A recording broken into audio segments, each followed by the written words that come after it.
வேத புஸ்தகத்தில் பரிசுத்த மத்தேயு எழுதின சுவிசேஷம் 8ஆம் அதிகாரம் 5வது வசனத்திலிருந்து சில வசனத்தை நான் வாசிக்கிறேன். வேத புஸ்தகம் வச்சிருக்கிறவங்க வீட்டில் வேதத்தை திருப்புங்க. புதிய ஏற்பாட்டில் 11வது பக்கம். மற்றவங்க நான் வாசிப்பதை நீங்கள் கவனியுங்கள். இயேசு கப்பர்நகூமில் பிரவேசித்த போது 100க்கு அதிபதி ஒருவன் அவரிடத்தில் வந்து, ஆண்டவரே, என் வேலைக்காரன் வீட்டிலே திமிர்வாதமாய் கிடந்து கொடிய வேதனைப்படுகிறான் என்று இயேசுவை வேண்டிக் கொண்டான். அதற்கு இயேசு, நான் வந்து அவனை சொஸ்தமாக்குவேன் என்றார். 100க்கு அதிபதி பிரதியுத்தரமாக, ஆண்டவரே, நீர் என் வீட்டுக்குள் பிரவேசிக்க நான் பாத்திரன் அல்ல. ஒரு வார்த்தை மாத்திரம் சொல்லும், அப்பொழுது என் வேலைக்காரன் சொஸ்தமாவான். நான் அதிகாரத்திற்கு கீழ்ப்பட்டவனாயிருந்தும் எனக்கு கீழ்ப்பட்டிருக்கிற சேவகரும் உண்டு. நான் ஒருவனை போ என்றால் போகிறான், மற்றொருவனை வா என்றால் வருகிறான், என் வேலைக்காரனை இதை செய் என்றால் செய்கிறான் என்றான். இயேசு இதை கேட்டு ஆச்சரியப்பட்டு தமக்கு பின் செல்லுகிறவர்களை நோக்கி, இஸ்ரவேலருக்குள்ளும் நான் இப்படிப்பட்ட விசுவாசத்தை காணவில்லை என்று மெய்யாகவே உங்களுக்கு சொல்லுகிறேன். அநேகர் கிழக்கிலும் மேற்கிலும் இருந்து வந்து பரலோக ராஜ்யத்தில் ஆபிரகாம், ஈசாக்கு, யாக்கோபு என்பவர்களோட பந்தி இருப்பார்கள். ராஜ்யத்தின் புத்திரரோ புறம்பான இருளிலே தள்ளப்படுவார்கள். அங்கே அழுகையும் பற்கடிப்பும் உண்டாயிருக்கும் என்று உங்களுக்கு சொல்லுகிறேன் என்றார். பின்பு இயேசு 100க்கு அதிபதியை நோக்கி, நீ போகலாம், நீ விசுவாசித்தபடியே உனக்காக கடவுது என்றார். அந்த நாளிகையிலேயே அவன் வேலைக்காரன் சொஸ்தமானான், சுகமானான். இங்கே கப்பர்நகூம் என்கிற பட்டணத்திற்கு இயேசு வருகிறார். இயேசுவின் நாட்களில் அங்கே தங்கியிருந்ததான் அதிகமாக அவர் ஊழியம் செய்தார். கலிலேய கடற்கரை ஓரத்தில் இந்த பெரிய பட்டணம் இருந்தது. அங்குதான் இயேசு வரும் பொழுது 100க்கு அதிபதினா 100 போர் சேவகர்களுக்கு கேப்டன் ஆஃப் த ஒரு ஆர்மி, ஒரு படையினுடைய கேப்டன். அவர் 100க்கு அதிபதி. அவருக்கு கீழே 100 போர் வீரர்கள் இருப்பாங்க. இவர் ஒரு ரோமன். இயேசு கிறிஸ்து இருந்த இஸ்ரவேல் தேசம் யூதர்கள் வாழ்கிற தேசம். இந்த ரோமர்கள் அந்த நாட்களில் உலகத்தின் பல பகுதிகளை அவங்க கைப்பற்றி அவங்க ஆட்சி செய்து வந்தார்கள். எப்படி பிரிட்டிஷார் வந்து இங்கே நம்முடைய இந்தியாவை ஆட்சி பண்ணினார்களோ அதே மாதிரி அந்த காலத்தில் ரோமர்களுடைய ஆட்சி பல தேசத்தில் இருந்தது. அதன் மாதிரி ஒரு ரோமன் அவனுக்கு 100 பேருக்கு அவன் தலைவன், படைத்தலைவனாக இருந்தான். ஒரு பெரிய அதிகாரி. 100க்கு அதிபதினா அந்த ரோமருடைய படையில் ஒரு பெரிய அதிகாரி அவர். அந்த மாதிரி ஒரு அதிகாரத்தில் இருக்கக்கூடியவர். அவர் ஒரு பிரச்சனையோடு இயேசுவண்டை வருகிறான். இந்த ரோமன் அவன் யூதன் கிடையாது. இந்த ரோமர்கள் சீசர், ரோமில் இருக்கிற சீசரை தான் கடவுள் லார்ட் என்று சொல்லுவாங்க. அவருக்கு தான் அவங்க பணிவாங்க, வேறு யாருக்கு முன்னாலேயும் பணிய மாட்டாங்க. ஆனால் இந்த 100க்கு அதிபதி இயேசுவனிடத்தில் வந்து ஒரு காரியம், ஆண்டவரே, என் வேலைக்காரன் வீட்டிலே திமிர்வாதத்தினால் பாதிக்கப்பட்டு கொடிய வேதனைப்படுகிறான். வேதனையோடு ஒரு வேலைக்காரன், அவனுக்கு பிரியமான வேலைக்காரர், ஒருவேளை சமையெல்லாம் செய்து அவனை கவனிக்கக்கூடிய ஒரு வீட்டு வேலைக்காரனாக இருந்திருக்க வேண்டும். அவன் கொடிய வேதனைப்படுகிறான். அதனால் அவன் சுகமாகணும் ஒரு வேண்டுதலோடு வருகிறான், விண்ணப்பம். அப்பொழுது இயேசு சொல்கிறார், நான் வந்து அவனை குணமாக்குகிறேன் என்று. ஆண்டவர் இயேசு கிறிஸ்து, நீ ரோமன், நான் எப்படி உன்னை சுகமாக்குறது? நான் யூதர்களுக்கு தான் ஆண்டவர், உனக்கு கிடையாது என்று சொல்லவில்லை. இயேசு எல்லாருக்கும் ஆண்டவர், எல்லாருக்கும் பொதுவானவர். யார் வேண்டுமானாலும் அவரை நெருங்கலாம், யார் வேண்டுமானாலும் அவரை கூப்பிடலாம். நீ என்ன ஜாதி, என்ன மொழி, என்ன மதம், இதெல்லாம் இயேசு கேட்க மாட்டார். அவர் அதுக்கெல்லாம் அப்பாற்பட்டவர். உரிமையோடு நீங்கள் கேட்கலாம், இயேசுவேன்னு கூப்பிடலாம். ஆண்டவரே, இயேசுவே உதவி செய்யன்னு கேட்கலாம். ஆண்டவர் பாரு உடனே சொல்கிறார், நான் வர்றேன், உதவி செய்கிறேன் அப்படின்னு சொல்கிறார். அவன் சொல்லுகிறான், இல்லை, இங்கேருந்து ஒரு வார்த்தை சொன்னாலே போதும், வீட்டில் இருக்கிற வேலைக்காரன் சுகமாயிருவான். சொன்ன உடனே அவருக்கு ரொம்ப ஆச்சரியம், இவ்வளோ பெரிய விசுவாசமானு சொல்லி, சரி நீ போகலாம், நீ விசுவாசித்தபடி உனக்காக கடவுது என்றார். உடனே சுகமாகிவிட்டான். இந்த 100க்கு அதிபதி இயேசுவிடத்தில் எந்த விண்ணப்பத்தோடு வந்தானோ அதே காரியத்தில் இயேசு அற்புதம் செய்து விட்டார். இன்றைக்கு ஒரு விண்ணப்பத்தோடு நீங்கள் காத்திருக்கிறீங்க, என் குழந்தைக்கு சுகம் வேணும், என் மகளுக்கு திருமணம் நடக்கணும், எனக்கு ஒரு குழந்தை பாக்கியம் வேணும், என்னுடைய கணவருக்கு சுகம் வேணும், என்னுடைய மகன் இந்த குடிப்பழக்க விடுதலை ஆகணும், இந்த கடன் பிரச்சனை விடுதலை வேணும், ஏதோ ஒரு விண்ணப்பத்தோடு நீங்கள் காத்திருக்கிறீங்கல்ல, உங்கள் ஜெபத்துக்கு இயேசு இன்றைக்கு பதில் தருவார். அதை கேட்டு இன்றைக்கு அற்புதம் செய்வதை நீங்கள் பார்ப்பீங்க. கட்டாயம் ஒரு அற்புதம் நடக்கும். அவன் ஒரு துக்கத்தோடு இயேசுவண்டை வந்தான். அவன் திரும்பி போகும் ஒரு மகிழ்ச்சியோடு போனான். நீங்கள் துக்கத்தோடு இந்த நிகழ்ச்சியை பார்க்குறீங்க, இது முடியும் போது உங்களுடைய துக்கம் சந்தோஷமாய் மாறி இருக்கும். உங்கள் வீட்டில் ஒரு அற்புதம் நடந்திருக்கும். எது உங்களை துக்கப்படுத்திட்டோ அந்த காரியம் மாறி இருப்பதை நீங்கள் பார்ப்பீங்க. அப்போ இந்த 100க்கு அதிபதி துக்கத்தோடு வந்தான். ஒரு விண்ணப்பத்தோடு வந்தான். இயேசு பதில் கொடுத்து அற்புதம் செய்து மகிழ பண்ணினார். சரி, இந்த மனிதனுக்கு ஆண்டவர் ஜெபத்துக்கு பதில் கொடுத்து அற்புதம் செய்ய என்ன காரணம்? ஆண்டவரிடத்தில் ஒரு மனிதன் வரும்பொழுது அவருடைய கண்கள் அந்த மனிதனை ஊடுருவி பார்க்கும். சும்மா வருகிற எல்லாருக்கும் அவர் அற்புதம் செய்வது உண்மை. ஆனால் அவரை தேடி வருகிற மக்களுடைய மனநிலைமையை ஆண்டவர் பார்க்கிறார். இன்றைக்கும் பாருங்களேன், பல ஆயிரம் பேர் கூடி வர்றாங்க. சிலருக்கு அற்புதம் நடக்குது, சிலருக்கு நடப்பதில்லை. ஏன்? அப்படி கேள்வி என் மனசில் கூட வந்திருக்கிறது. சிலர் நல்ல அற்புதம் பற்றி சாட்சி சொல்லி போகிறாங்க, சிலருக்கு உடனே அற்புதம் நடக்க மாட்டேங்குது. ஏன்? நிறைய பேருக்கு அற்புதம் நடக்குது, எனக்கு மட்டும் ஏன் நடக்க மாட்டேங்குது? உங்களுடைய உள்ளத்தில் அந்த கேள்வியோடு இன்றைக்கு அமர்ந்திருக்கலாம். இவ்வளோ பேர் சாட்சி சொல்கிறாங்க, இவ்வளோ பேருக்கு அற்புதம் நடந்திருக்கு, நானும் தான் ஜெபிக்கிறேன், ஏன் எனக்கு அற்புதம் நடக்க மாட்டேங்குது? எனக்கு அன்பானவர்களே, இந்த 100க்கு அதிபனுடைய ஜெபத்துக்கு ஆண்டவர் அற்புதம் செய்ய காரணம் என்ன? அப்போ நமக்கு அற்புதம் செய்யணும்னா நம்மகிட்ட ஆண்டவர் எதிர்பார்க்கிற காரியம் என்ன? ஒரு 3 காரியத்தை இயேசு அவனிலே பார்க்கிறார். இந்த வசனத்தை நல்லா தியானித்து அவங்களுக்கு விளங்கும். முதலாவது காரியம், 6வது வசனம் சொல்லுது, ஆண்டவரே, என் வேலைக்காரன் வீட்டிலே திமிர்வாதமாய் கிடந்து கொடிய வேதனைப்படுகிறான். அவன் யாருக்காக இயேசுவிடத்தில் வருகிறான்? வீட்டிலிருந்து ஒரு வேலைக்காரனுக்காக. நீங்கள் யோசித்து பாருங்க, ஒரு எஸ்பி, ஒரு பெரிய ரேங்க் காவல்துறை அதிகாரி மாதிரி ஒரு பெரிய அதிகாரி வீட்டில் சமையல்காரர் வியாதிப்பட்டார்னா எஸ்பி வருவார் ஆஸ்பத்திரிக்கு. எத்தனையோ போலீஸ்காரங்க கூப்பிட்டு இவன் ஆஸ்பத்திரி கொண்டு போங்கப்பா, போய் கவனிங்க, நான் வேணா ஃபோன் பண்ணி சொல்கிறேன், நான் சொன்னேன்னு சொல்லுங்கள், கவனித்து கொண்டு வாங்கன்னு சொல்லியிருப்பாங்கல்ல. அவர் நேரடியாக போவாங்களா? இந்த 100க்கு அதிபதி பெரிய அதிகாரி வீட்டில் வேலை செய்கிற வேலைக்காரனுக்காக அவரே நேரடியாக இயேசு வேண்டி வந்து நிற்கிறார். காரணம் என்ன? அன்பு. அந்த மனிதனுக்குள்ளே இயேசு அன்பை கண்டார். எப்படிப்பட்ட அன்பு? தன்னுடைய குழந்தை வியாதிப்பட்டால் எப்படி வருவானோ, தன்னுடைய மனைவி, தன் உறவினர் ஒருவர், குடும்பத்தார் ஒருவர் வியாதிப்பட்டால் என்ன மாதிரி ஒரு ஆத்திரத்தோடு நம்ம வருவோமோ, அதே மாதிரி இந்த 100க்கு அதிபதியும் இயேசுவண்டை வரும்போது தன் வேலைக்காரனுக்காக, தன் மகனுக்காக, மகளுக்காக, மனைவிக்காக, உறவினருக்காக அல்ல, வீட்டில் வேலை செய்கிற அவனுக்கு கீழே 100 வீரர்கள் இருக்கிறாங்க. அவங்கள சொன்னால் இயேசுகிட்ட கூட்டிகிட்டு போங்கப்பா, இயேசு அற்புதம் செய்கிறாராமே, கேள்விப்பட்டேன், நான் சொன்னேன், இவனை கூட்டிகிட்டு போய் சுகமாய் கூட்டிகிட்டு வாங்கன்னு அனுப்பி இருக்க முடியும். அவர் எத்தனை வைத்தியர்களை அழைச்சி அவர் வைத்தியம் செய்து பார்த்துருப்பார். எல்லாம் தோல்வி, எல்லாம் ஏமாற்றம். இப்போ இயேசு பற்றி கேள்விப்படுகிறார், சொல்லியிருக்கிறார், இயேசுன்னு ஒருத்தர் இருக்கிறார், இவ்வளோ அற்புதம் செய்கிறார். சொன்ன உடனே நானே வர்றேன், என் வேலைக்கு நான் நேசிக்கிறேன். வேலைக்காரனை கூட தன் குடும்பத்தாரை போல நேசித்த அன்பை இயேசு அவனிலே கண்டார். இதைத்தான் இயேசு சொன்னார். மார்க் 12ஆம் அதிகாரம் 31ஆம் வசனத்தில், உன்னிடத்தில் அன்பு கூறுவதை போல நீ பிறனிடத்தில் அன்பு கூறுவாயாக. இயேசுனுடைய முக்கியமான ஒரு கட்டளை, உன்னை நேசிக்கிற மாதிரி மற்றவங்களை நேசிக்க வேண்டும் என்பதாக. கலாத்தியர் 5:14 வாசிக்கும் போது, உன்னிடத்தில் அன்பு கூறுவதை போல பிறனிடத்தில் அன்பு கூறுவாயானால் நியாயபரமான முழுமையும் அந்த அன்புக்குள்ளே அடங்கி விடுகிறது என்பதாக வேதவசனம் சொல்லுகிறது. இன்னும் அடுத்த ஸ்டெப் போனீங்கன்னா யாக்கோபு 2ஆம் அதிகாரம் 8ஆம் வசனத்தில், உன்னிடத்தில் அன்பு கூறுவதை போல பிறனிடத்தில் அன்பு கூறுவாயாக என்பது தேவனுடைய ராஜரீக பிரமாணம் என்று வேதத்தில் சொல்லப்பட்டிருக்கிறது. ராஜரீக பிரமாணம். அப்போ நம்ம எல்லாரையும் நேசிக்கிறோன்னு சொல்லுவோம், ஆனால் உன்னிடத்தில் அன்பு கூறுவதை போல நீ நேசிக்க வேண்டும் என்று ஆண்டவர் சொல்கிறார். இந்த 100க்கு அதிபதி தன்னை நேசிப்பதை போல தன் வேலைக்காரனை நேசிக்கிற அன்பை இயேசு கண்டார். நீங்கள் யோசித்து பாருங்க, அப்படி நேசிக்கிறீங்களா? உங்கள் மாமியாரை, உங்களுடைய தாயை நேசிக்கிற மாதிரி அந்த அளவு உங்களால் நேசிக்க முடிகிறதா? உங்கள் மருமகளை, உங்களுடைய சொந்த மகளை நேசிக்கிற மாதிரி நேசிக்க முடிகிறதா? அந்த அன்பு இருக்கு. நீங்கள் மருமகளை நேசிக்கிறீங்க, மாமியாரை நேசிக்கிற உண்மைதான். ஆனால் இயேசு சொன்ன அளவு என்ன? உன்னிடத்தில் அன்பு கூறுவதை போல நீ அன்பு கூற வேண்டும். அந்த அன்பு இருக்குதா? உங்கள்கிட்ட அன்பே இல்லை, நான் எப்படி உன்னை குணமாக்க முடியும்? ஆண்டவர் சொல்றாரு, உன்னுடைய சொந்த சரீரத்தை நேசிப்பதை போல உன் மனைவியை நீ நேசிக்க வேண்டும். அந்த நேசம் உங்களுக்கு இருக்குதா? மனைவி அப்படி நேசிக்கிறீங்களா? வேலைக்காரி மாதிரி நடத்தி, திட்டி, காயப்படுத்தி, துக்கப்படுத்தி, வேதனைப்படுத்தி கொண்டு இருக்கிறீங்களா? மனம் திரும்பணும். இன்றைக்கு மனம் திரும்பணும். அந்த அன்பு எனக்கு வேணும். அன்பில்லாதவன் தேவனை அறியான். ஆண்டவருடைய வசனம் சொல்லுது, அன்பில்லாதவன் தேவனை அறியான். அன்பு இல்லாவிட்டால் நீங்கள் தேவனை அறிய முடியாது. தேவன் அன்பாகவே இருக்கிறார். அப்போ இயேசு சொல்லுகிற அன்பின் அளவு என்ன? உன்னை நேசிக்கிற மாதிரி நீ மற்றவங்களை நேசிக்க வேண்டும்.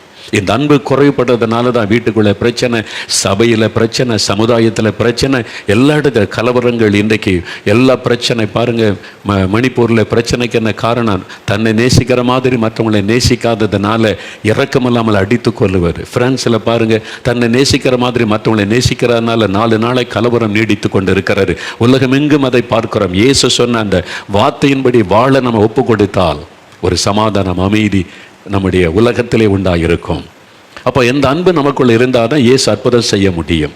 உள்ளத்துக்குள்ள ஹேட்ரட், ஒரு வெறுப்பு, மற்றவங்க மேலே கசப்பு, மற்றவங்க மேலே ஒரு குறை கூறுவது, புறங்கூறுவது, மற்றவங்களை காயப்படுத்துவது, மற்றவங்களை திட்டுவது, மற்றவங்களை வேதனைப்படுத்துவது, இந்த மாதிரி சுபாவத்தோடு இருக்கிற ஆட்களுக்கு இயேசு எப்படி அற்புதம் செய்ய முடியும்? யோசித்து பாருங்க. ஏன் உங்களுக்கு அற்புதம் நடக்க மாட்டேங்குது? நீங்க நேசிக்கிறேன்னு சொல்றீங்க, ஜெபம்லாம் பண்றீங்க, உண்மைதான். ஆனா இயேசு சொன்ன மாதிரி நேசிக்கிறீங்களா? அந்த அன்பு உங்கள்கிட்ட இருக்குதா அப்படின்னு யோசித்து பாருங்க. பாருங்க, ஒரு சகோதரர் நேற்றுக்கு சாட்சி சொன்னதை பார்த்தீங்கல்ல.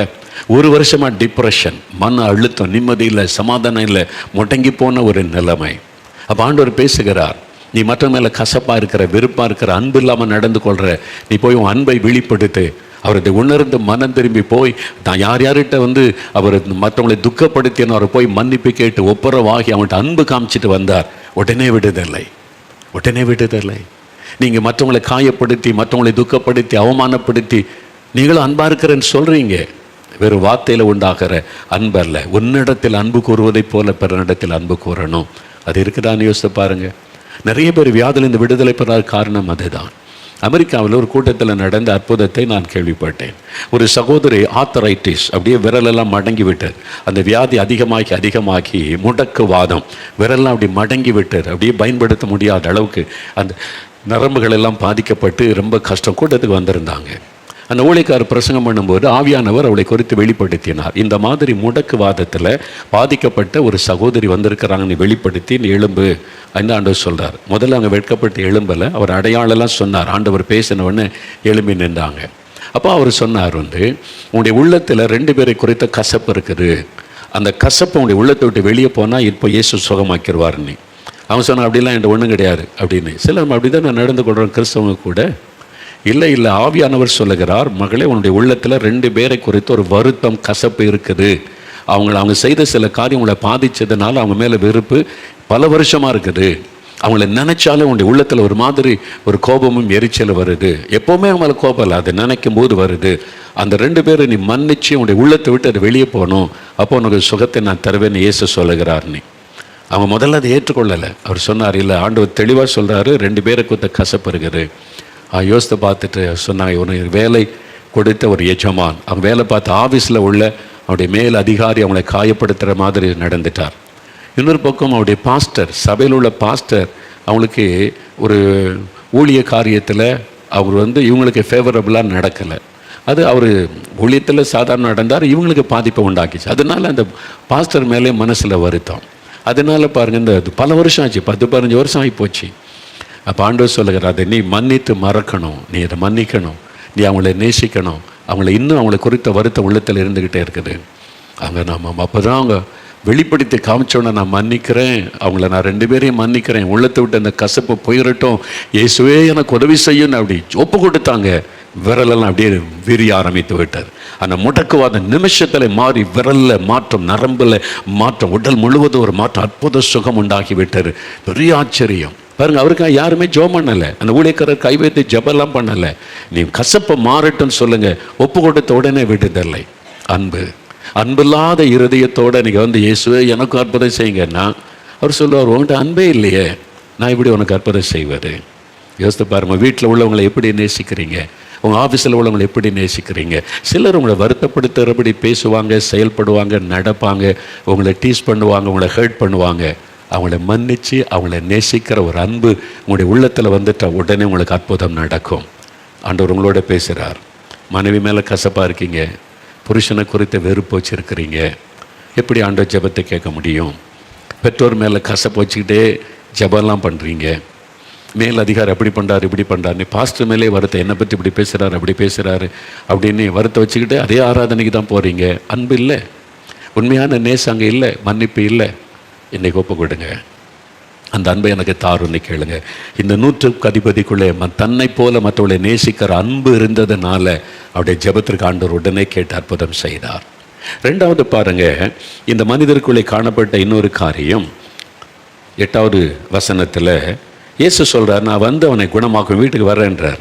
அவர் சொல்கிறார், ஆண்டவரே, என் வீட்டுக்குள் நீர் பிரவேசிக்க நான் பாத்திரன் அல்ல ஆண்டவரே.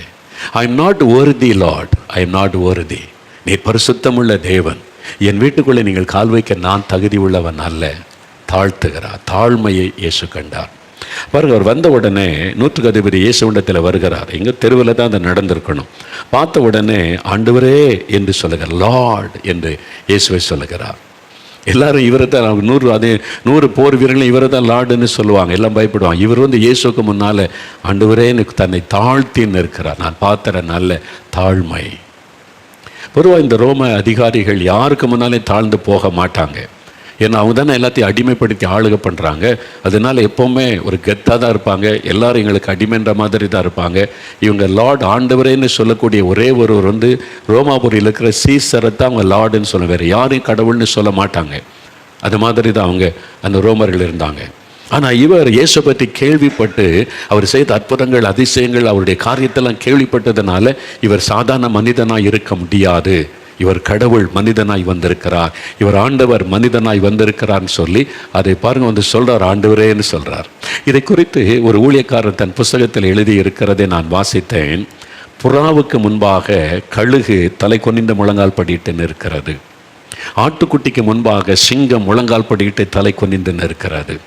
இயேசு கிறிஸ்து உலகத்தில் சாதாரண தச்சனுடைய குடும்பத்தில் பிறந்தவர். அப்படிதான் உலகம் அந்த மதவாதிகள் நினைச்சாங்க. ஆனால் இவர் விசுவாசித்தார், இவர் கடவுள், இவர் ஆண்டவர், இல்லாட்ட இது மாதிரி அற்புதம்லாம் செய்ய முடியாது அப்படின்னு தன்னை தாழ்த்தினார். நான் பார்த்தறேன் அல்ல. பெருமை உள்ளவனுக்கு தேவன் எதிர்த்து நிற்கிறார், தாழ்மை உள்ளவனுக்கு கிருபை அளிக்கிறார் என்று 1 பேதுரு 5:5 வேதத்தில் எழுதப்பட்டிருக்கிறார்.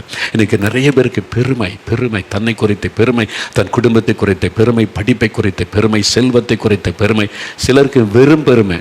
அப்படி ஆட்களை பார்த்துருக்கீங்களா? நயா பைசாவுக்கு பிரயோஜனம் இருக்காது. ஆனால் பேச ஆரம்பித்தா ரொம்ப பெருமையாக பேசுவாங்க.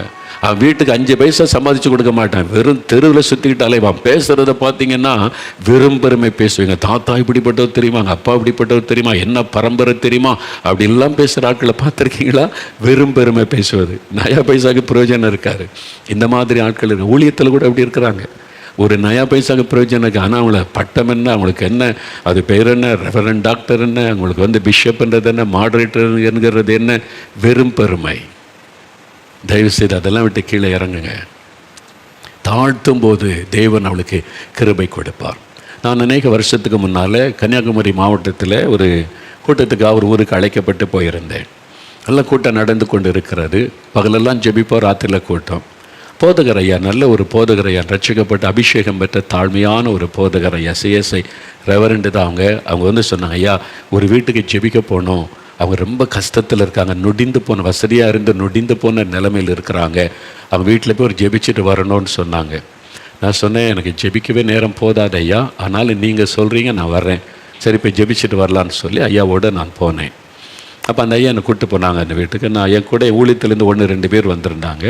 போதுகரையா அந்த வீட்டுக்கு போகிற பெரிய வீடு, முன்னால் கார்கள் இருக்குது, பெரிய தோட்டம் இருக்குது, பெரிய பணக்காரங்க வசதி உள்ளவங்க தான். நான் அப்படி உள்ளே போகிறோம்.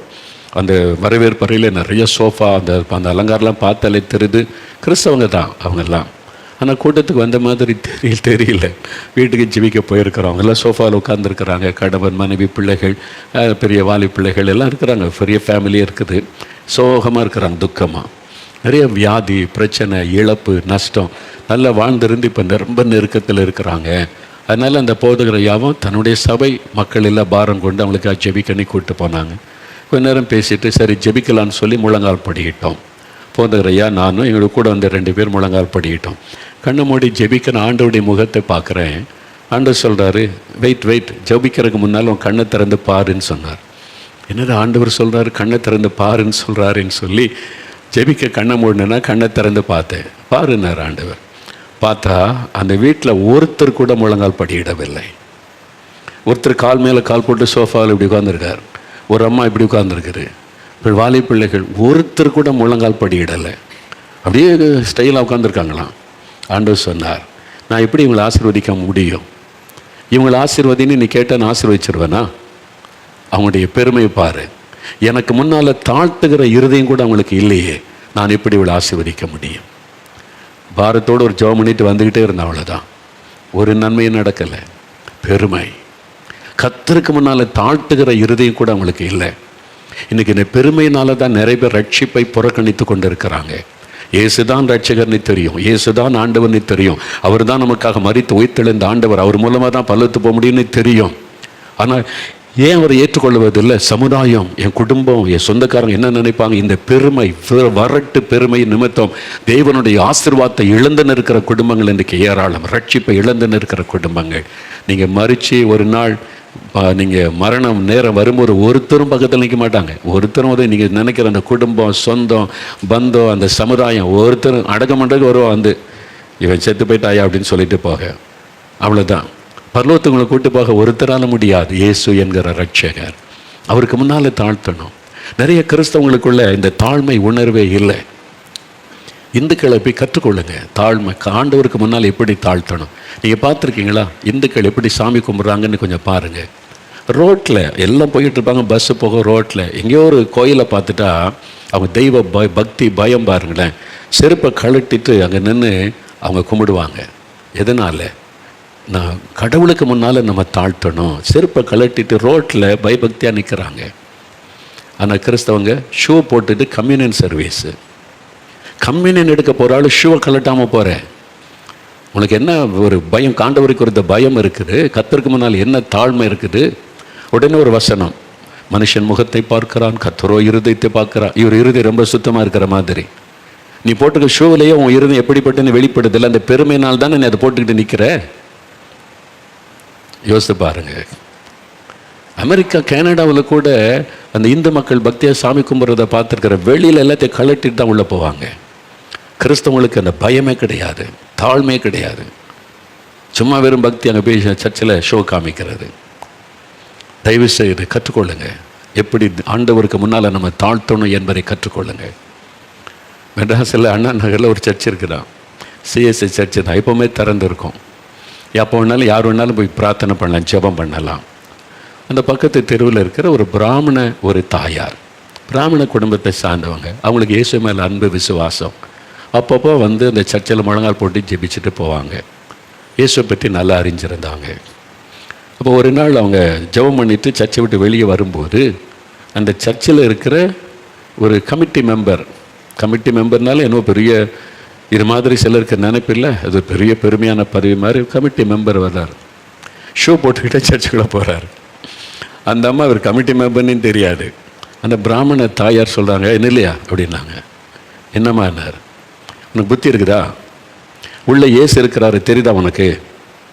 அவன் சொல்கிறாங்க, உள்ளே ஏசு இருக்கிறாரு தெரியுதா? காலில் செருப்பு போட்டு ஷூ போட்டு உள்ளே போகிற, கழட்டிட்டு போ அப்படின்னாங்க. ஒரு பிராமண தாயார். அதை பார்த்துட்டு வந்த சகோதரன் வந்து என்கிட்ட சொன்னார், பிரதர், யாரை கொண்டு ஆண்டவர் போதிக்கிறார் பாருங்க. புத்தி இருக்குதா? கிறிஸ்தவனே உனக்கு புத்தி இருக்குதான்னு கேட்குறாங்க. பக்தி உள்ள இந்து மக்கள் கேட்குறாங்க, புத்தி இருக்குதா உனக்கு? சர்ச்சுக்குள்ளே செருப்பு போட்டுக்கிட்டு சப்பு புப்பன்னு நடக்கிற பயபக்தி இருக்குதா? ஒரு தாழ்மை இருக்குதா? அட்லீஸ்ட் சரி கம்யூனியன் எடுக்கும்போது அது கழட்டிட்டு போகலாம்ல, புத்தி இருக்குதா உனக்கு அப்படின்னு கேட்குறாங்க. எப்படி உனக்கு அற்புதம் நடக்கும்? உள்ளத்தில் பெருமை இருக்குது, உன்னை தாழ்த்த மனம் இல்லை, தாழ்த்த மனம் இல்லை. 2 பேர் ஜெபம் பண்ண போகிறாங்க தேவாலயத்திற்கு. லூக்கா 18:10-14 பாருங்கள். பரிசேயன் சொல்கிறான், நான் அவனை போல இல்லை, இவனை போல இல்லை, வாரத்தில் 2 முறை உபவாசம் பண்ணுறேன், தசமபாகம் கொடுக்குறேன். ஆண்டவரே உமக்கு தெரியல, நான் தசமபாகலாம் தர்றேன், 2 முறை உபவாசம் பண்ணுறேன்.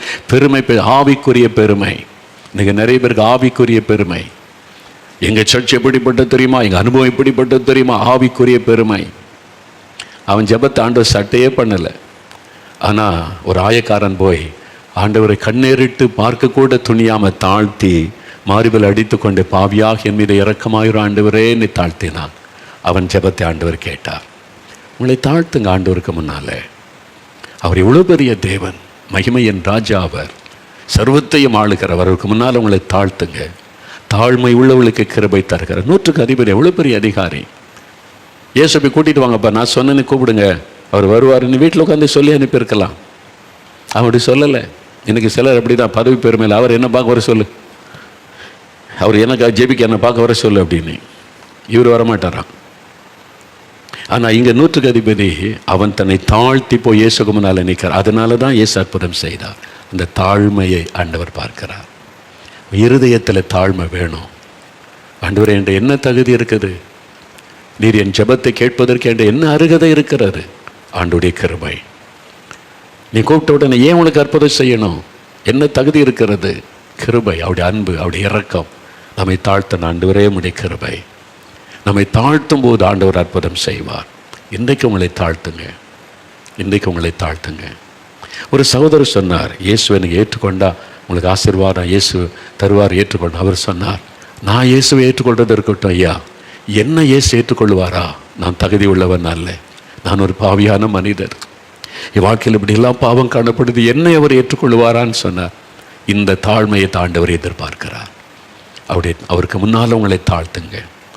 நீங்கள் தாழ்த்தும் போது உங்களுக்கு கட்டாய அற்புதம் செய்வார். மூன்றாவது, இந்த மனுஷனிடத்தில் இயேசு இன்னொரு காரியம் பார்க்கிறார். இயேசு சொல்லுகிறார், நான் வந்தவனை குணமாக்குவேன் என்று. அவர் சொல்கிறான், நீங்கள் நான் பாத்திரன் அல்ல, என் வீட்டுக்கெல்லாம் நீங்கள் வருவதுக்கு நான் தகுதி உள்ளவன் அல்ல.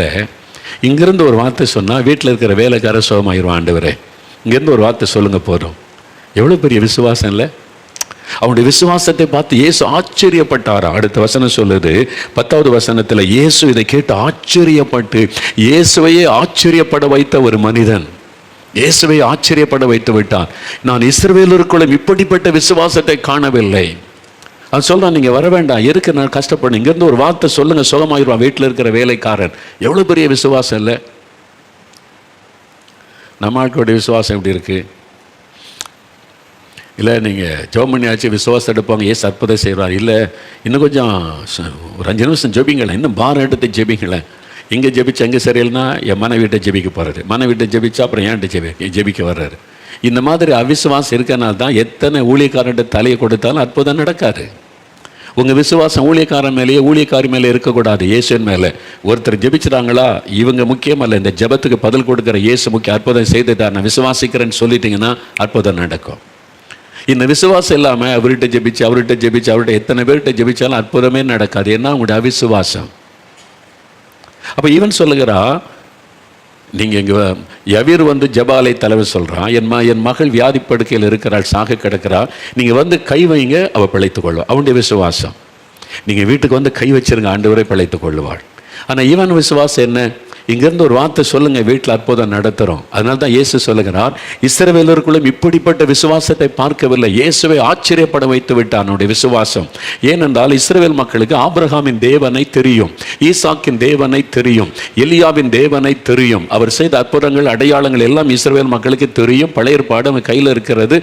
ஆண்டவர் செய்த அற்புதத்தை எல்லாம் அறிவார்கள். ஆனால் இவன் ஒரு 100க்கு அதிபதி ரோமன், அவனுக்கு அதெல்லாம் தெரியாது. ஆனால் இயேசுவை பற்றி கேள்விப்பட்டு அவர் அற்புதம் செய்கிறார் என்பதை அறிந்தவுடனே விசுவாசம் வந்தது. இவனுடைய விசுவாசம் பெரிது. அதனால் தான் இஸ்ரவேலருக்குள்ளும் நான் கிறிஸ்தவர்களுக்குள்ளும் இப்படிப்பட்ட விசுவாசத்தை காணலை.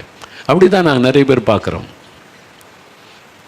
ஒரு முஸ்லீம் குடும்பத்தார், இஸ்லாமிய குடும்பத்தார், கணவன் மனைவி, ஒரு குழந்தைலாம் இருந்துச்சு. அவங்க கர்ப்பமாக இருக்கிறாங்க. வந்தாங்க ஜெபிக்க சில மாதங்களுக்கு முன்பாக. என்னம்மா என்ன விஷயம் ஐயான்னு கேட்டால், கர்ப்பத்தில் இருக்கிற குழந்தை வந்து வளர்ச்சி இல்லை, அந்த குழந்தை வந்து அழிச்சிடணும், நீங்கள் வந்து அந்த குழந்தைக்கு வந்து வளர விட்டுறக்கூடாது, குழந்தை இப்போ இந்த உயிரோடு பிறக்கிறது கஷ்டம், அப்படியே பிறந்தாலும் உறுப்பெல்லாம் பாதிக்கப்பட்டிருக்கோம், நாங்கள் ஸ்கேன் ரிப்போர்ட்டில் பார்த்துட்டோம், இதை வந்து நீங்கள் அழிச்சிருங்க அப்படின்னு சொல்லிட்டாங்க. என்ன பண்ணுன்னு தெரில. டாக்டர்ஸ் ஸ்கேனில் பார்த்துட்டு சொல்கிறாங்க, இந்த கரு முழுமையான வளர்ச்சி பெறலை, அதனால் இந்த குழந்தை வந்து அறகுறையாக தான் இருக்கும், பிறந்ததுன்னா உங்களுக்கு பாதிப்பு, ஒருவேளை மரிச்சே பறக்கலாம், உறுப்புகள் இல்லாமல் போயிடலாம், அதனால் இப்போவே அழிச்சிருங்கன்னு சொல்லிட்டாங்க. ஜெபிக்க வந்தோம் தாங்க. சரி, நீங்கள் இயேசுகிட்ட ஜெபிக்க வந்திருக்கிறீங்க, நீங்கள் என்ன நினைக்கிறீங்க, என்ன விசுவாசம் உங்களுடைய இதுன்னு? இல்லை நீங்கள் ஜெபம் பண்ணால் இயேசு கிறிஸ்து இந்த குழந்தைய ஆசீர்வாதத்தை தருவார், முழுமையாக தருவார்னு விசுவாசிக்கிறேன் இந்த சகோதரி சொல்கிறாங்க. கணவர் வந்திருந்தார், அவர் சொல்லுகிறார், நீங்கள் இவ்வளோ விசுவாசிக்கிறீங்க, இயேசு உங்களை வெட்கப்பட விட மாட்டார், நான் ஜெபிக்கிறேன்னு சொல்லி ஆண்டவரே அவனுடைய விசுவாசத்தை கனப்படுத்தும், கர்ப்பத்தில் இருக்கிற குழந்தை பூரண வளர்ச்சி பெற்று குறையில்லாமல் பிறக்கணும், ஜெபம் பண்ணி அனுப்பிட்டேன். மறுபடியும் 2 மாதம் கழித்து வந்தாங்க. அவன் சொன்னாங்க, மறுபடியும் டாக்டர்கிட்ட போனால் மாதம் செக்கிங் வர சொல்கிறாங்க, ஸ்கேன் பார்த்துட்டு இன்னும் குழந்தையில பூரண வளர்ச்சியெல்லாம் இல்லை, இந்த குழந்தை அறகுறையாக தான் பிறக்கும், அதுக்கு கை இருக்காது, கால் இருக்காது, கண் இருக்காது, அல்லது மரிச்சு பிறக்கும், அந்த குழந்தை முழுமையான ஒரு குழந்தைய பிறக்காது, ஸ்கேனில் நாங்கள் பார்க்குற மாதிரி ஸ்கேன் ரிப்போர்ட் கரெக்டாக தானே சொல்லும். அவங்க டாக்டர்ஸ் வந்து குறை சொல்ல மாட்டாங்க, அவங்க என்ன ஒருத்தர் பயமுறுத்துவாங்களா, இருக்கிறத அப்படியே சொல்லுவாங்க. அதான் உண்மை. டாக்டர்ஸ் யாரும் பயமுறுத்தியெல்லாம் செய்ய மாட்டாங்க, அவங்க இருக்கிறது சொல்கிறாங்க. சரி, டாக்டர்ஸ் வந்து இருக்கிற நிலைமையை சொல்கிறாங்க, நீங்கள் இப்போ என்ன விசுவாசிக்கிறீங்க? இல்லை நம்ம ஜோபிச்சா இயேசு கிறிஸ்து என் குழந்தையை பூரணமாக தருவார்னு விசுவாசிக்கிறேன், உங்கள் விசுவாசத்தின்படி நான் ஜெபம் பண்ணுறேன்னு சொல்லி நான் ஜெபம் பண்ணேன். 2-3 முறை ஜெபிச்சுட்டு போனாங்க. அப்புறம் கடந்த மாதம் கடைசி 10வது மாதம் வந்துட்டுல குழந்தை பிறக்க போகிற மாதமும் வந்தாங்க. வந்துட்டு அதே மாதிரி அவங்க விசுவாசத்தோடு இருந்தாங்க, நான் ஜெபம் பண்ணி அனுப்பினேன். நேற்றைக்கு ஜெபம் முடிஞ்ச பிறகு நேற்றைக்கு வந்திருந்தாங்க, கணவன் மனைவி வந்திருந்தாங்க, அழகான ஒரு குழந்தையோடு வந்திருந்தாங்க. ஐயோ அவ்வளோ ஸ்வீட்டாக தேவதூதன் மாதிரி ஒரு பெண் குழந்தை, ஒரு குறை இல்லை. டாக்டர்ஸால் நம்ப முடியல. ஸ்கேன் ரிப்போர்ட் இப்படி சொல்லுது, 2வது மாதம் 3வது மாதம் 4வது மாதம் 5ஆம் மாதம் எல்லாமே சொல்லுது. பிறந்த போது குழந்தை டிஃப்ரெண்ட்டாக இருக்குது. எப்படி அழகான குழந்தை, ஒரு உறுப்பும் பாதிக்கப்படலை. சந்தோஷமாக வந்து சொன்னாங்க. நேற்றுக்கு அவங்க கையில் கொடுக்கணும், குழந்தைய கொண்டு வந்தோன்னு என் கையில் கொடுத்தாங்க. ஒரு சின்ன குட்டி தேவதூதனை கையில் ஏந்துற மாதிரி அவ்வளோ அழகான குழந்தை. நான் சொன்னேன் அவங்கள பார்த்து, உங்கள் விசுவாசம், நீங்கள் விசுவாசித்தீங்க இயேசு கிறிஸ்துட்ட வந்து ஜெபம் பண்ணால் என் குழந்தை பூரணமாக்கி தருவார், நீ விசுவாசித்தீங்கல்ல. அவங்களுடைய விசுவாசம் இஸ்லாமிய குடும்பத்தார் தான். அவங்களுடைய விசுவாசம் பார்த்தீங்களா, எனக்கு ரொம்ப ஆச்சு. உங்கள் விசுவாசம் சகோதரி, அந்த கணவர் உங்கள் விசுவாசம், நீங்கள் குடும்பமாக இயேசு கிறிஸ்து என் குழந்தையை பூரணமாக்கி தருவார், நீ விசுவாசித்தீங்க. ஸ்கேன் ரிப்போர்ட் சொல்லுது, மருத்துவ ரிப்போர்ட் இப்படிலாம் சொன்னாலும் இயேசுவால் முடியும்னு. விசுவாசத்தை கனப்படுத்துகிற ஒரு தேவன் உங்களுக்கு செய்வார். விசுவாசிங்க. ஆண்டவருடைய விசுவாசத்தை பார்த்து ஆச்சரியப்படுகிறார். அது அற்புதத்துக்கு காரணம். நீங்கள் விசுவாசித்தால் இயேசு உங்களுக்கு அற்புதம் செய்வதை நீங்கள் பார்க்க முடியும். சில ஒரு இடத்துல ஆண்டவர் வந்து அவிசுவாசத்துக்கு வந்து ஆச்சரியப்பட்டாராம். எங்கே தெரியுமா? நாசரத்தில் இந்த யூதர்கள். மார்க் 6ஆம் அதிகாரம் 5-6 வசனம் வாசித்தீங்கன்னா, இயேசு தன் வளர்ந்த ஊராகிய நாசரத்துக்கு வந்தார். ஜபால் எங்கள் பைபிள் இருக்குது, பழைய ஏற்பாடில் அதை வாசிப்பாங்க. ஆபிரகாம் தேவன், எலியாவின் தேவன் எல்லாம் உங்களுக்கு தெரியும். ஆனால் அவங்களுக்கு அவிசுவாசம். அவனுடைய அவிசுவாசத்தை நிமித்தம் இயேசு அங்கே அற்புதம் செய்யக்கூடாமல், he was unable to do miracle. வசனம் சொல்ல அவரால் அற்புதம் செய்ய முடியவில்லை என்று சொல்லப்படுகிறார். அவிசுவாசம் இருந்தால் இயேசுவால் அற்புதம் செய்ய முடியாது. விசுவாசித்தான் அற்புதம் நடக்கும். நீங்கள் விசுவாசிக்கணும். எபிரேயர் 11:6 வாசிக்கிறோம், விசுவாசம் இல்லாமல் தேவனுக்கு பிரியமாயிருப்பது கூடாத காரியம். அவர் உண்டென்றும் தம்மை தேடுகளுக்கு பலன் அளிக்கிறவர் என்று விசுவாசிக்க வேண்டும். அப்போதான் அற்புதம் நடக்கும். மத்தேயு 9ஆம் அதிகாரம் 28-29 வசனத்தை பைபிளை வாசித்தீங்கன்னா பாருங்கள், 2 கண் தெரியாத குருடர்கள் இயேசுவண்டே வராங்க. அந்த வசனம், இயேசு அவ்விடமிட்டு போகையில் 2 குருடர் இயேசுவின் பின்னே சென்று, தாவீதின் குமாரனே எங்களுக்கு இறங்கும் என்று கூப்பிட்டார்கள். இயேசு வீட்டிற்கு வந்த பின்பு அந்த குருடர் இயேசுவினிடத்தில் வந்தார்கள். இயேசு அவர்களை நோக்கி, இதை செய்ய எனக்கு வல்லமை உண்டென்று விசுவாசிக்கிறீர்களா என்று கேட்டார். அதற்கு அவர்கள், ஆம் விசுவாசிக்கிறோம் ஆண்டவரே என்றார்கள். அப்பொழுது அவருடைய கண்களை அவர் தொட்டு, உங்கள் விசுவாசத்தின்படி உங்களுக்காக கடவுது என்றார். உடனே அவர்கள் பார்வையடைந்தார்கள். இந்த அற்புதம் எப்படி நடந்தது? விசுவாசத்தினால. ஆண்டவர் கேட்கிறார், உங்களுக்கு நீங்கள் விசுவாசிக்கிறீங்களா? நான் உங்களுக்கு கண் பார்வை தர முடியும், அற்புதம் செய்ய முடியும்னு விசுவாசிக்கிறீங்களா? அந்த விசுவாசத்தின்படி தான் இயேசு அற்புதம் செய்ய முடியும். நீங்கள் விசுவாசித்தால் இயேசு என்னை நேசிக்கிறார், எனக்கு அற்புதம் செய்வார், என்னுடைய நிந்தையை மாற்றுவார், இந்த வியாதியை நீக்குவார், குழந்தையை தருவார், தடைகளை மாற்றுவார், கடன் பிரச்சனை மாற்றி தருவார், எங்கள் துக்கம் மாறும், இயேசுவால் எங்களுக்கு அற்புதம் செய்ய முடியும்னு விசுவாசித்தால் இன்றைக்கு ஒரு அற்புதம் நடப்பதை நீங்கள் காண்பீங்க. உங்களுடைய விசுவாசத்தை தான் அவர் எதிர்பார்க்கிறார். அப்போ நீங்கள் இன்றைக்கு விசுவாசித்தீங்கன்னா அற்புதம் நடக்கும். அந்த 100 பேர் விசுவாசித்தான். அவங்க பாருங்கள், அவிசுவாசம் கொண்டதுனால அற்புதம் செய்ய முடியவில்லை. அப்போ அவங்களுடைய விசுவாசம் பலன் அடைத்த அந்த சாட்சிகளையெல்லாம் ஆண்டவர் நிறுத்துகிறார். இவங்களுக்கெல்லாம் அற்புதம் செய்கிற ஆண்டவர் உங்களுக்கு செய்வார் என்று. ஒரு சகோதரி பாருங்கள், திருநெல்வேலிக்கு அந்த பக்கம் ஒரு கிராமம். ஒரு சகோதரி பாதிக்கப்பட்டு கால் நடக்க முடியாமல் கால்கள் செயலற்று போய்விட்டது. அதனால் படுக்கையில் இருந்தாங்க, எளிமையாக நடக்க முடியாது. அப்போ அவங்களுக்கு ஒரு விருப்பம், இந்த திறப்பின் வாசல் ஜெப 4 மாவடியில் நடக்குது, எவ்வளோ பேருக்கு இயேசு அற்புதம் செய்கிறான்னு சாட்சி சொல்கிறாங்க, கேட்குறேன், அங்கே கூப்பிட்டு போனால் எனக்கும் இயேசு ஒரு அற்புதம் செய்வார், அங்கே ஜெபிக்கிறாங்களே எனக்கும் இயேசு அற்புதம் செய்வார்னு. குடும்பத்தார் பார்த்தாங்க, சரி உன் ஆசையின்படி நாங்கள் கூட்டிகிட்டு போகிறோன்னு சொல்லி ஒரு கார் ஒழுங்கு பண்ணி அவங்க காருக்குள்ளே தூக்கி கொண்டு தான் வைக்க முடியும், அவங்களால நடக்க முடியாது, தூக்கி கொண்டு பின் சீட்டில் படுக்க வச்சு திறப்பின் வாசல் ஜெபத்துக்கு 4 மாடிக்கு வந்துட்டாங்க. இங்கே தூக்கி கொண்டு வந்து படுக்க வச்சுருந்தாங்க. படுத்து கொண்டே தான் கூட்டத்தில் பங்கு பெற்றாங்க. அவங்க வீட்டில் இருந்து புறப்படும் போது ஒரு ஜெபம் பண்ணாங்களா, ஆண்டவரே நான் நடக்க முடியாமல் கால்கள் செயலற்று நான் ஜெபத்துக்கு போகிறேன், நான் உங்களை விசுவாசிக்கிறேன், எவ்வளோ பேருக்கு அற்புதம் செய்கிறீங்க, எனக்கும் நீங்கள் செய்வீங்க, நான் திரும்ப அந்த வீட்டுக்குள்ளே வரும்போது நடந்து தான் வரணும், இப்போ என்னை தூக்கி கொண்டு தான் காருக்குள்ளே வைக்கிறாங்க, நான் திரும்ப ஜெபம் முடிஞ்சு வீட்டுக்கு வரும்போது நான் நடந்து தான் இந்த வீட்டுக்குள்ளே வரணும், நான் அதை விசுவாசிக்கிறேன் அப்படின்னு ஒரு விசுவாசத்தை சொல்லிவிட்டு ஜெபத்துக்கு வந்திருக்கிறாங்க. இங்கே படுக்கையில் தான் இருந்து கொண்டு செய்தியெல்லாம் கேட்டாங்க, ஜெபத்தெல்லாம் பங்கு பெற்றாங்க. ஜெப நேரத்தில் நிறைய பேருக்கு அற்புதம் நடந்தது, சாட்சியெல்லாம் சொன்னாங்க. இவங்களுக்கு ஒன்றுமே நடக்கலை. முடிஞ்ச பிறகு எல்லாருக்கும் ஜெபிக்கும் போது நான் அவங்களுக்கு கை வைத்து ஜெபம் பண்ணேன், ஒன்றுமே நடக்கலை. அப்புறம் முடிஞ்ச பிறகு அவங்கள தூக்கி கொண்டு காரில் அதே மாதிரி பின் சீட்டில் வச்சு காரில் ஊருக்கு கொண்டு போகிறாங்க. அப்போ அங்கே கிராமத்தில் இப்போ வீட்டுக்கு முன்னால் கார் நின்றது. இப்போ அவங்க வீட்டுக்குள்ளே தூக்கிட்டு போகிறதுக்காக கார் கதவை திறந்தா அவங்க எழும்பி நடந்து வீட்டுக்குள்ளே போகிறாங்க. எல்லாம் ஆச்சரியமாக குடும்பத்தாரெலாம் பார்க்குறாங்க. நடக்க முடியாமல் தானே தூக்கி காருக்குள்ளே வச்சோம், என்ன நடந்தது? வருகிற வழியிலேயே அற்புதம் நடந்தது. எப்படி? அவங்களுடைய அக்கார்டிங் டு ஹர் ஃபெய்த், அவங்களுடைய விசுவாசம். அவங்க என்ன ஜெபம் பண்ணிட்டு வந்தாங்க? நான் திரும்ப வரும்போது இந்த வீட்டுக்குள்ளே நடந்து வரணும் ஆண்டவரே. அந்த விசுவாச வார்த்தையை, அந்த ஜெபத்தை ஆண்டவர் கவனித்தார். அதனால இங்கே ஜெபம் நடக்கிற இடத்துல மாற்றம் உண்டாகலை. ஊழியக்காரன் கை வைத்து நான் ஜெபிக்கும் போது மாற்றம் உண்டாகலை. காரில் தூக்கி வைக்கும் போது மாற்றம் உண்டாகலை. ஆனால் அவங்க வீடு போய் சேர்ந்து காரை விட்டு இறங்குற சமயம் கால்களில் புது பலன் சுகமுண்டாக்கி நடந்து வீட்டுக்குள்ளே போகிறாங்க. விசுவாசத்தை கனப்படுத்துகிற தேவன். ஆண்டவரை இன்றைக்கு ஜெபிக்கும் போது ஒரு அற்புதம் என் குழந்தைக்கு நடக்கும். ஆஸ்பத்திரியில் இருக்கிற என் கணவருக்கு சுகம் உண்டாகும், என் குழந்தைக்கு சுகம் உண்டாகும். இன்றைக்கு எங்கள் வீட்டில் ஒரு அற்புதம் நடக்கும். நீ விசுவாசித்தீங்கன்னா இன்றைக்கு அந்த அற்புதம் உங்களுடைய வாழ்க்கையில் நடக்கும். உங்களுடைய விசுவாசத்தை தான் அவர் எதிர்பார்க்கிறார். அப்போ ஆண்டவர் இந்த அற்புதத்தை உங்களுக்கு செய்ய ஆயத்தமாக இருக்கிறார். அதை பெற்றுக்கொள்ள அவரை விசுவாசிக்கணும். என்ன விசுவாசம்? இயேசு எனக்காக சிலுவையில் மரித்தார். என் பாவங்கள், சாபங்கள், வியாதிகள் எல்லாத்தையும் சிலுவையில் சுமந்து விட்டார். அவருடைய தழும்புகளால் நான் குணமாகிறேன். அவர் என்னை சுகமாக்குகிற ஆண்டவர் இயேசு என்று சொல்லி, இயேசுவின் பெயரை சொல்லி, நாமத்தை சொல்லி கூப்பிட்டு அற்புதம் நடப்பதை நீங்கள் காண்பீங்க.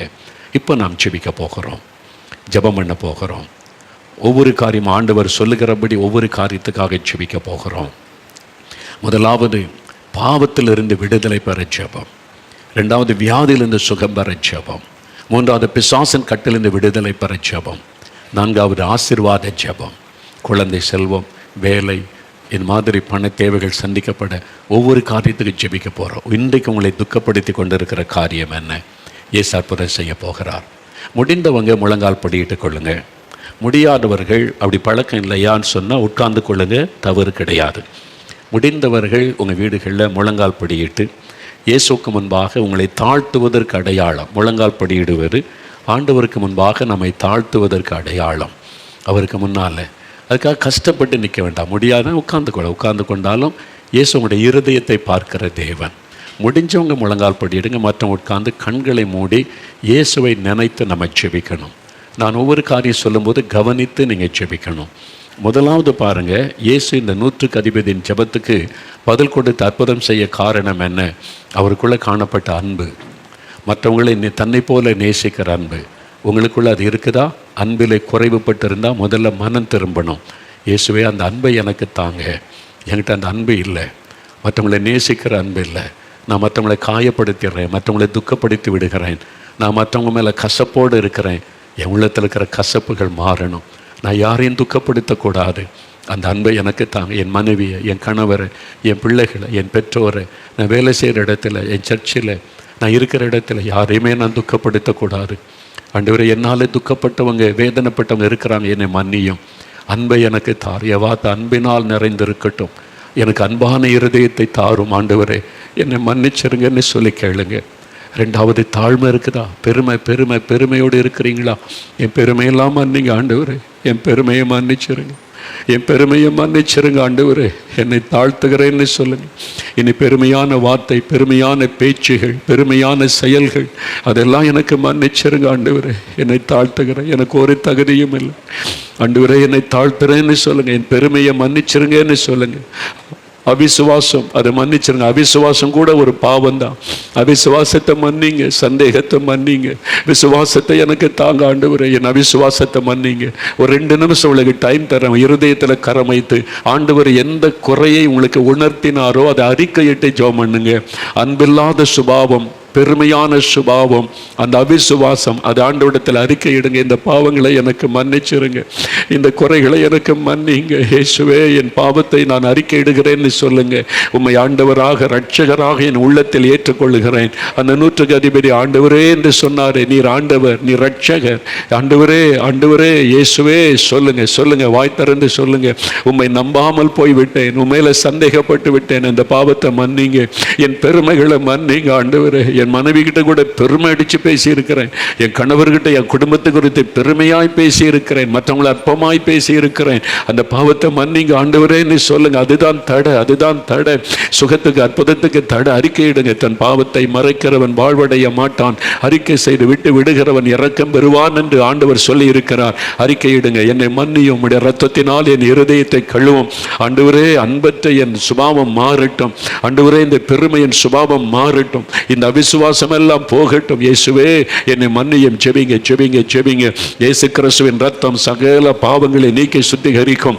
இதோ அவருடைய ரத்தத்தின் வல்லமை உங்களுக்குள் இறங்குகிறது. அவருடைய ரத்தத்தின் வல்லமை உங்களுக்குள் இறங்கி சுத்திகரித்து கொண்டு இருக்கிறது. சிலர் பெருமையான காரியத்தை அறிக்கையிட்டு ஜெபிக்கிறீங்க, ஆண்டவர் அதை பார்த்து மகிழ்ச்சி அடைகிறார். சிலர் உங்களுடைய அன்பற்ற தன்மையை அறிக்கையிட்டு ஜெபிக்கிறீங்க, ஆண்டவர் அதை மன்னித்து இன்றைக்கு அன்பான இருதயத்தை உங்களுக்கு தருகிறார். சிலர் அவிசுவாசத்தை சந்தேகத்தை அறிக்கையிட்டு ஜெபிக்கிறீங்க, ஆண்டவர் அதை மன்னித்து உங்களுக்கு விசுவாசமுள்ள இருதயத்தை தருகிறார். இயேசுவே என்னை மன்னிக்கிறதற்காக ஸ்தோத்திரம், என்னை கழுவுகிறதற்காக ஸ்தோத்திரம், உங்க இரத்தத்தினால என்னை கழுவி பரிசுத்தப்படுத்துகிறதற்காக ஸ்தோத்திரம். இயேசுவே என் உள்ளத்தில் வாங்க, என் உள்ளத்தில் வாங்க, எனக்குள்ள வந்து தங்கி இருங்க. என் ஆண்டவராக இரட்சகராக எனக்கு தகப்பனாக நீங்க வந்து எனக்குள்ளிருந்து என்னை நடத்துங்க ஆண்டவரே. என் வாழ்க்கையில் இன்னைக்கு அற்புதம் செய்யுங்க, என் துக்கத்தை மாற்றுங்க, என்னை ஒப்பு கொடுக்கிறேன்னு சொல்லி ஜெபிக்க ஜெபிக்க ஆண்டவருடைய பிரசன்னம் இறங்குகிறது. அநேகருக்குள்ள ஒரு சந்தோஷம், மன மகிழ்ச்சி உண்டாகிறது. இயேசுடைய ரத்தம் உங்களுடைய இருதயத்தை கழுவி சுத்திகரிக்கிறது. உங்களுடைய உள்ள மகிழ்ச்சியினால் நிரம்புகிறதை நான் பார்க்கிறேன். இப்ப வாய் திறந்து சொல்லுங்க, இயேசுவே ஸ்தோத்திரம்னு சொல்லுங்க. என்னை மன்னித்ததற்காக ஸ்தோத்திரம், என் உள்ளத்தில் வந்துவிட்டதற்காக ஸ்தோத்திரம். என் பெருமைகளை நீர் மன்னித்து விட்டீர் ஆண்டவரே. என் அன்பற்ற தன்மையை மன்னித்து விட்டீர், என் கசப்புகளை நீர் மன்னித்து விட்டீர், என் அவிசுவாசத்தை மன்னித்து விட்டீர். இயேசுவே உமக்கு ஸ்தோத்திரம், இயேசுவே உமக்கு ஸ்தோத்திரம். சொல்லுங்க, வாய் திறந்து சொல்லுங்க. சொல்ல சொல்ல தேவனுடைய பிரசன்னம் உங்களுடைய வீட்டுக்குள்ள இறங்குகிறது. நீங்க இருக்கிற இடத்துல அவருடைய பிரசன்னம் இறங்குகிறது. ஆஸ்பத்திரிக்குள்ள ஆண்டவருடைய வல்லமை இறங்குகிறது. உங்களுடைய உள்ள மகிழ்ச்சியினால் பொங்குகிறது. இயேசுவே ஸ்தோத்திரம், இயேசுவே ஸ்தோத்திரம். இயேசுவே, இயேசுவே உமக்கு நன்றி. என் உள்ளத்தில் வந்துவிட்டீர், என்னை சுத்திகரிக்கிறீர். உமக்கு நன்றி, உமக்கு நன்றி ஆண்டவரே, உமக்கு நன்றி அப்பா. இப்போ நீங்க ஜெபத்தை கேட்டீங்க, எங்களுடைய கண்ணீரை கண்டீங்க, நீங்க தொட்டுட்டீங்க, அற்புதம் செய்துட்டீங்க. நாங்கள் விசுவாசிக்கிறோம், நாங்கள் விசுவாசிக்கிறோம். இயேசுவின் நாமத்தில், இயேசுவின் நாமத்தில் கரம் வைத்து சொல்லுங்க, இயேசுவே ஸ்தோத்திரம், இயேசுவின் நாமத்தில் உம்மை துதிக்கிறோம், ஸ்தோத்தரிக்கிறோம், நன்றி செலுகிறோம். நீர் அற்புதம் செய்துவிட்டு ஸ்தோத்திரம். இயேசுவின் நாமத்தில் ஜெபிக்கிறோம் பிதாவே, ஆமேன், ஆமேன்.